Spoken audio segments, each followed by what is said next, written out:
Hey guys, welcome back to Fun Cooking. You know what today is? Yeah, it's Wednesday. But you know what Wednesday? It's Whip It Up Wednesday, and today we are going to make this creamy corn chowder in the slow cooker because Whipping It Up Wednesday is all about cooking in the slow cooker. So, if you'll come back or stay there, don't go nowhere, I'll show you how I made it.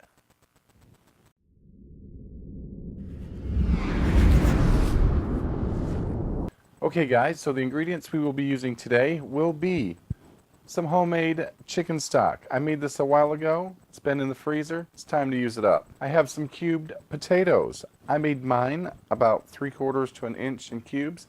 You choose the size you like and cut them accordingly. I have some frozen whole kernel corn, creamed corn, diced celery, diced carrots, diced and minced onions, crispy fried bacon that I have crumbled up, along with a little bit of the drippings from that. We're going to be seasoning it with thyme, parsley, garlic, and salt and pepper.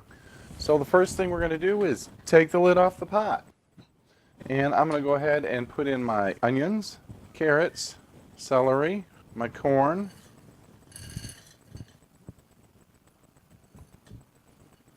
yes, I realize there's a spatula here, but it's more fun to use your fingers. We'll go ahead and pour in our cream corn, and we'll use the spatula for this one because it's not going to be as much fun.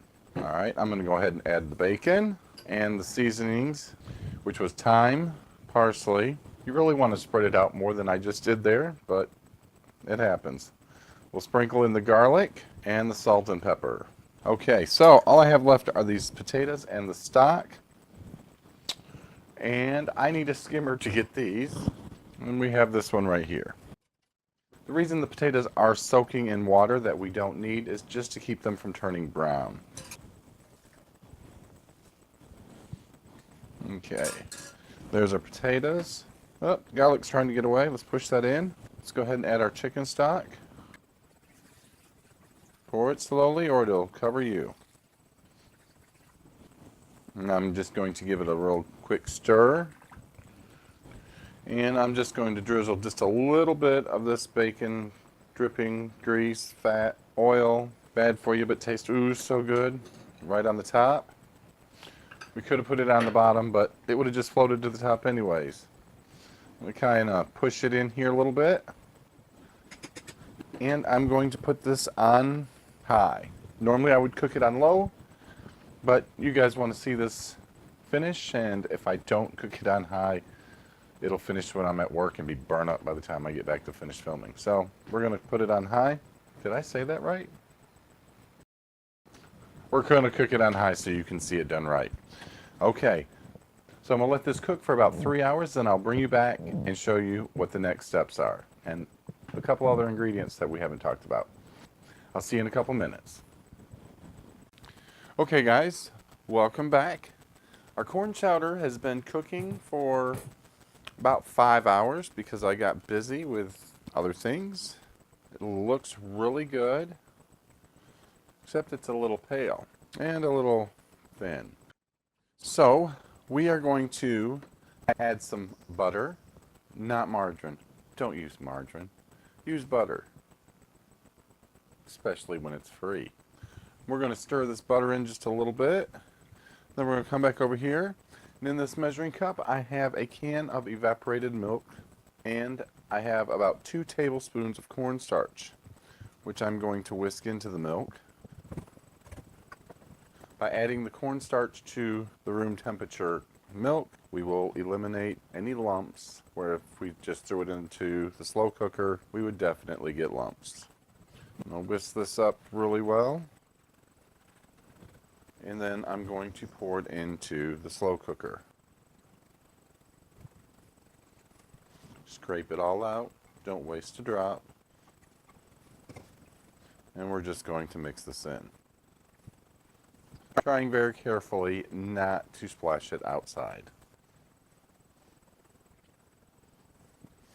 Okay, and now I'm going to put the lid back on. And we are going to let this continue to cook for about 30 more minutes so the cornstarch can thicken up everything. At that point, I'll bring you back for a taste test. See you in a minute. Okay guys, so it has been 30 minutes. Let's take a look and see how we're doing. Doesn't that look good? Nice and full of vegetables. It's not really runny anymore. Let's go ahead and fix a little bowl.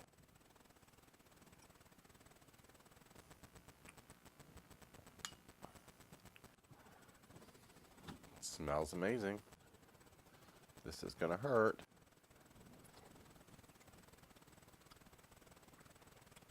Taste the butter. Taste the corn. Reminds me kind of like the 4th of July with the corn and the butter. Let's try one of these potatoes. Hot, but I still have the skin on the roof of my mouth. I have been waiting weeks to make this. Actually, over a month. Because I didn't want to make it without you guys. And I am so glad I waited. Now that Jack Frost is running around the neighborhood and trying to make it snow, well, not really in Alabama, but you know, it's pretty chilly out there. So I'm so glad Whip It Up Wednesday is back. This cold weather is perfect for soups. Go ahead and check out the description box. I'll leave links to some of the other Whip It Up Wednesdays. And I'll see you next Wednesday. Hopefully. Till then, see you guys later. Hot. Really hot. But I still have the skin on the roof of my mouth. Hey guys, welcome back to Fun Cooking. I'm Paul. Wait, I'm not Paul. I'm Ed.